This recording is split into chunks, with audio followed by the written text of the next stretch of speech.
Gare du Nord, 10 h du matin. 200 gilets jaunes ont répondu à l'un des 3 appels à des manifs sauvages. Appels surtout destinés à éparpiller les forces de l'ordre et à les détourner de la seule manifestation autorisée, celle qui part de Bercy. Les manifestants sont reconduits jusqu'au métro qui va les conduire au pied du ministère des Finances. Initialement, cet acte 23 se voulait la réponse aux annonces d'Emmanuel Macron à l'issue du grand débat. Mais, incendie de Notre-Dame oblige, celles-ci ont été repoussées. De toute façon, les manifestants n'attendent pas grand-chose du chef de l'État. Absolument rien. On n'y croit pas. On n'attend rien de lui. Donc on n'attend rien du tout, il va continuer dans sa ligne. Et nous, on ne lâchera pas de toute façon. Parce qu'on est français, on est fiers. Et on ne cédera pas devant un élu qui est là juste pour casser le système français. Il est temps que tout redevienne dans l'ordre et que l'argent du contribuable serve vraiment pour la fonction publique et non pour une élite. Fini leurs privilèges, fini les salaires mirobolants, fini tous les à côté, les petits arrangements entre copains, terminé. C'est notre argent, on veut des comptes sur tout. Les mises en garde appuyées de Christophe Castaner sur la violence n'impressionnent guère. La violence est inhérente aux mouvements sociaux. Toutes les révolutions ont soit amassé du monde, soit généré de la violence. Donc quand on voit la presse s'amuser à décrier la violence populaire, je pense qu'elle fait partie des révolutions et qu'elle est inhérente. Sans la souhaiter, elle en fait partie. Il faut la dénoncer, la violence policière. Il y a un moment, il faut arrêter. Et tous les suicides qui se passent, si les policiers se suicident, c'est bien qu'ils ont des problèmes de vie, des problèmes de pouvoir d'achat, des problèmes de hiérarchie. Là, ils ne sont pas entendus. Un peu avant d'atteindre la Bastille, les premières escarmouches éclatent. Des palissades sont brûlées au milieu de la rue.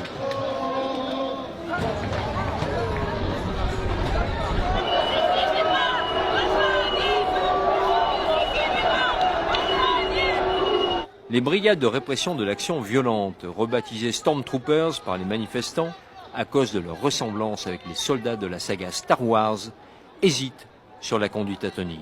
Une CSI, elle, cherche désespérément la section Victor qui continue sur sa lancée. Un journaliste proteste après avoir été braqué par un policier. Un gradé intervient tandis que ses collègues font dégager la presse. Monsieur, calmez-vous, avancez, avancez. C'est sur les menaces, monsieur. Avancez, Allez. Un peu plus loin, premières interpellations. Il y en aura 227 au total dans la capitale ce samedi. Rue de la Fontaine au Roi, les affrontements reprennent, plus nourris.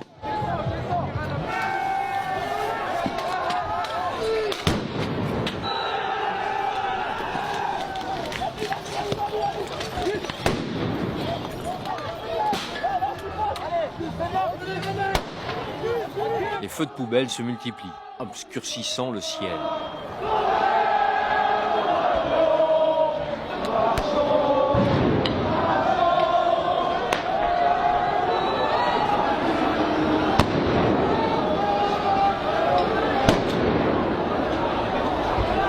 Ce manifestant résiste à 3 policiers avant d'être maîtrisé.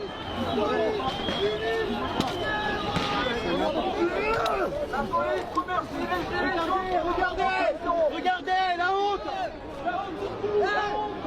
Avenue de la République, un cordon de CRS empêche les manifestants de rejoindre la place de la République. Les gilets jaunes forcent le passage.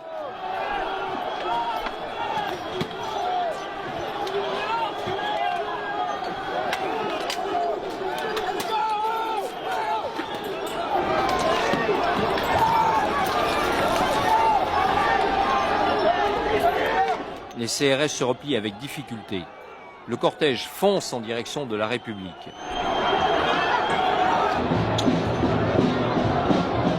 Sur la place dont toutes les voies d'accès sont maintenant bloquées, les charges se multiplient. Le balai durera plusieurs heures dans un brouillard de gaz lacrymogène. Ces CRS à la protection renforcée sont censés intervenir au milieu de la foule. La réaction de celle-ci est violente. Ils doivent faire demi-tour. la BAC fait un usage sans retenue des lanceurs de balles de défense. Les palets lacrymogènes sont aussitôt renvoyés à l'expéditeur.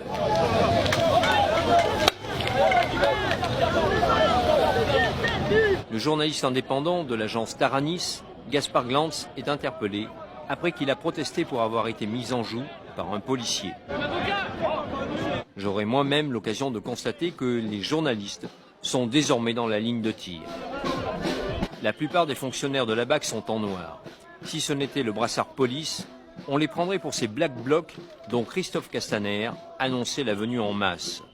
D'ailleurs, certains, au mépris des consignes, ne portent pas leur brassard. Avait-il le projet d'infiltrer la manifestation? Et dans quel but? Ce comportement ambigu pose question. Les interpellations se font plus ou moins au hasard et surtout, n'importe comment.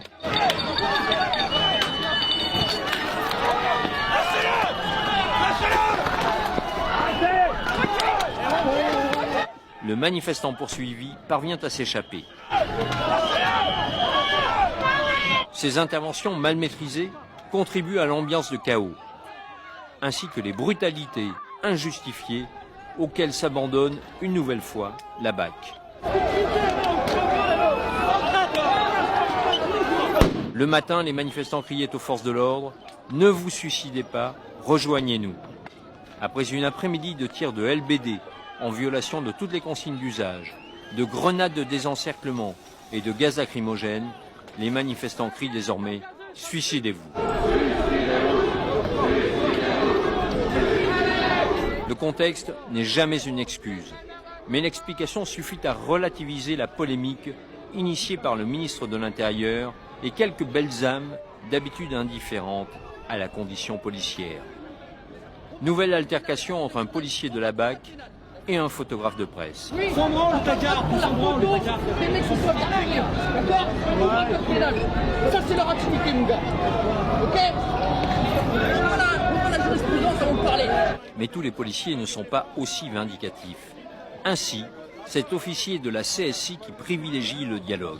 Jeune chien, regardez. On avance. On peut discuter, mais allez pas là. Malgré les lacrymos et les scènes de chasse à l'homme, les manifestants ne désarment pas.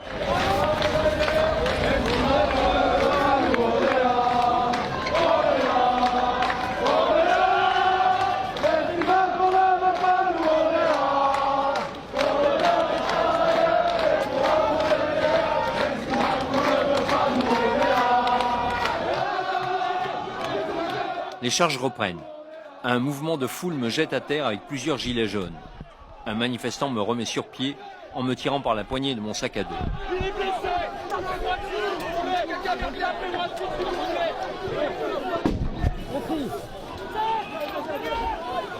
Entre deux charges et deux salves de lacrymogène, on commente la situation et on prend date pour le 1er mai. Alors moi je suis délégué syndical CGT, je ferai un petit clin d'œil aussi à monsieur Martinez, ça peut-être temps la convergence, ça fait 4 mois qu'on l'attend, donc bon il y a eu des choses de fait, mais moi j'attends un réveil du peuple plus largement.